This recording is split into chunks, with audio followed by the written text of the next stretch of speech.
Hey boxing fans, welcome to another edition of Boxing for Real. I'm your host Don Omega, and we're getting right into some results. I gotta get through this show pretty quickly tonight.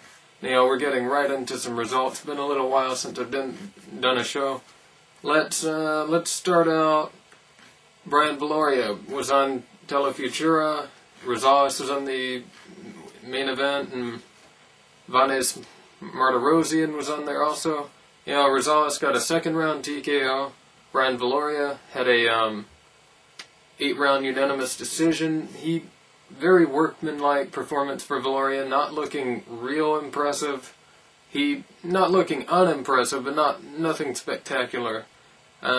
He's looked better for sure. Rosales won in a second round knockout, but he also, even though a second round knockout, he just looks like someone to me that, in this fight at least, this performance was not a good second round knockout performance. If you can have a bad performance that ends in a second round knockout, he had one. So I'll keep watching him, but I think one day he's going to be in some big trouble in there. Also, Martirosyan looked fine. He's looked pretty flawless so far. Probably about time for him to start stepping up. Seen him a good bit. He's a good fighter. Probably future world title holder at least, if not champion. Anyhow, also Lamont Peterson, Anthony Peterson, both fought on Showtime, Showbox. Lamont looked spectacular against Antonio Mesquita, and Lamont got a 10-round unanimous decision, and Anthony got an 8-round knockout over Izquierdo or something like that. Anyhow, the referee in this fight, I don't know who this guy was, but the referee kept saying, "Quit holding, Antonio." And the opponent's name was not Antonio. It was Jose, I believe. And the opponent's name was not Antonio. Anthony Peterson's name isn't Antonio, and he wasn't holding any. So this referee kept on saying that. It was pretty funny. Peterson knocked this guy down in the 7th round, then knocked him down in the 8th round, and it was finally stopped. Both Peterson brothers look spectacular again, as they have pretty much every time they've been out so far. At least every time I've seen them, they've looked impressive, and good for them. Sergio Mora who would have thought? Sergio Mora got a knockout, got a 6-round TKO victory over some guy, some poor unfortunate guy to get stopped by Sergio Mora. His career's probably over, but anyhow, good for Mora getting a knockout, and the other two fighting that night, Alan Green. Alan Green did not get a knockout. He took Ruben Williams 10 rounds. I don't know what that was about. It was not an impressive fight for Green. He got a knockdown against Williams, Ruben Williams, 9th round with a jab. But I mean, I don't know. He looked a little out of it there or something. A little slow, sluggish. I don't know exactly. Looked a little rusty or something. Maybe overtraining. I don't know. But he did not look impressive as he normally does. It was not a very impressive victory for Alan Green, but it was a clear-cut victory, and anyhow, he beat Williams, so hopefully next time he looks a little more impressive his next outing. Anyhow, Zahir Rahim on the undercard of that got a 1st-round knockout. Who would have thought Zahir Rahim gets a knockout and Alan Green doesn't? Especially if there's a 1st-round knockout and a decision. Anyhow, Paulie Malignaggi, he did not get a knockout, no surprise there, but beat Herman Ngujo.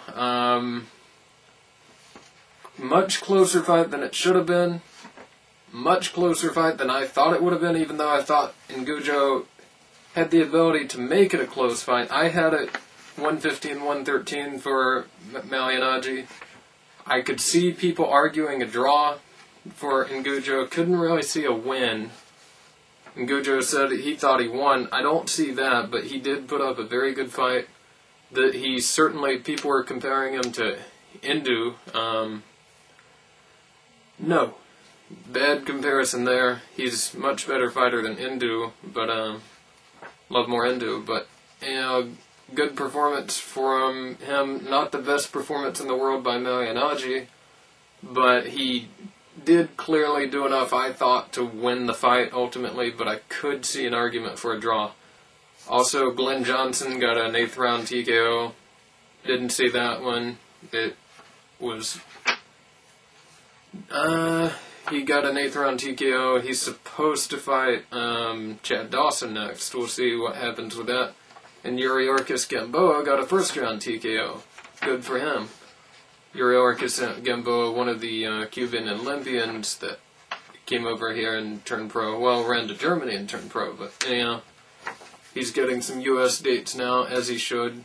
We'll talk more about him later. Edison Miranda knocks out David Banks, 3 rounds. First 2 rounds, Miranda comes out looking pretty sluggish, looking pretty, I don't know, he wasn't the tiger out of the cage whenever the bell rang. He, like we are used to seeing from Miranda, he usually runs right out. He didn't do that this time, took his time, plodding, slow. Banks even won the first 2 rounds, you could argue. I think he won at least one of the first 2 rounds. Surprised me that he won any rounds, but it was more from Miranda just not really doing anything than Banks doing anything. And Banks was circling, then he got, put whatever pun you want. Edison robbed the Banks, dropped the Banks, made a deposit, and made a withdrawal of David Banks out of the ring almost. Let Banks lying over the ropes, backward over the ropes, could have easily fallen out of the ropes if he would have been a little further. Great knockout. Already a knockout of the year candidate, even though it's January. Already knockout of the year candidate for that fight. And then undercard of that. What was the undercard of that? Oh yeah, of course. Jean Pascal, not looking very impressive, got in trouble in his fight, and making a very hard argument for a fight with Edison Miranda as he gets a 10-round, hard-fought, unanimous decision win over the journeyman he was fighting. He got rocked in a couple rounds and was in danger of getting knocked down, at least in danger of getting knocked down. Wouldn't have hurt if he had taken a knee at one point in the fight. He did definitely win the fight, but he got in trouble there a couple rounds. And, yeah, it definitely, he really has no place talking any kind of trash to Edison Miranda right now after that performance. And based on that performance, it's hard to see Miranda losing to Pascal. Anyhow, Raul Martinez also got a victory, got 8-round unanimous decision win. James De La Rosa got a 2nd-round knockout. Eric Fields, cruiserweight prospect now. I was unaware of Eric Fields whenever I recently did a cruiserweight show, talking about all these cruiserweights. The cruiserweight division is looking like a fairly deep, fairly hot division right now. At least it's got a lot of prospects in it, and one you have to add to the list is Eric Fields. He knocked out Kelvin Davis in 1 round. Now, you could kind of almost argue maybe it was a little early. I really was fine with the stoppage. Kelvin Davis is only 5'7", so he's short for a cruiserweight. And he also had a broken back and broken neck. This was his first fight back since then. He was already on a losing streak. So, Kelvin Davis, I like you, but you do need to retire. That concrete is busted up too much. You need to retire. Maybe get a couple of complete, I don't even know if you'd call them journeymen. 1 or 2 more matches like that. Maybe the guys, dishwashers or something, beat them up, make yourself a little money, and get out, find something else.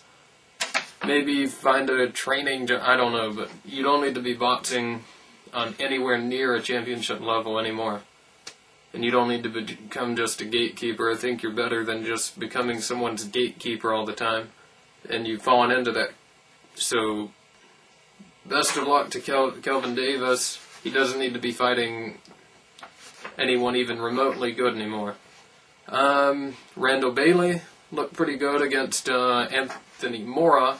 Got a 5th round, I think it was 5th round TKO over this guy named Anthony Mora.